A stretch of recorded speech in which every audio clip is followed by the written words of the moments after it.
Umaalma ang mga nurse trainee na sumali sa programang RN Heals na ipinapatupad sa ilang public hospitals.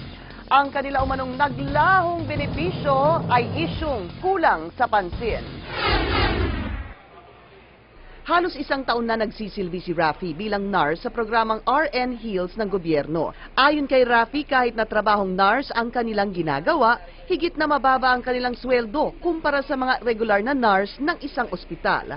Bukod pa dito, contractual lang sila. Professional kami, nag-aral kami for 4 years.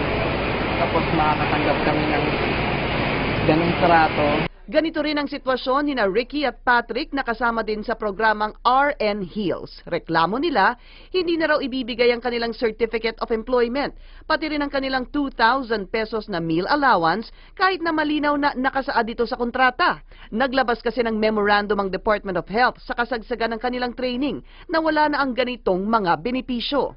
Sabi na natin nagagamit dahil ano ba to, papaganda ng mukha o imahe ng pamahalaan. Nananawagan kami sa gobyerno na itigil na lang yung RN Heals program. Para sa grupong ang NARS, panakip-butas lang ang programang RN Heals dahil sa kakulangan ng budget. Mag-create sila ng plantilla position at lagyan ng pondo sa DBM.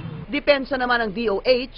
Yung kiniklaim ng ang nurse na parang they are there just to parang palliative lang siya. Partly, that's correct. But then, our focus talaga is to enhance their competencies. Pangako naman ng DOH, pinag-aaralan na nila ang pagbubukas ng iba pang oportunidad para sa mga nurse at pagbuwag sa programang RN Heals balang araw. Ang panawagan ng mga nurse trainee sana ay mabigay na ang kanilang Certificates of Employment nang makahanap na sila ng ibang oportunidad.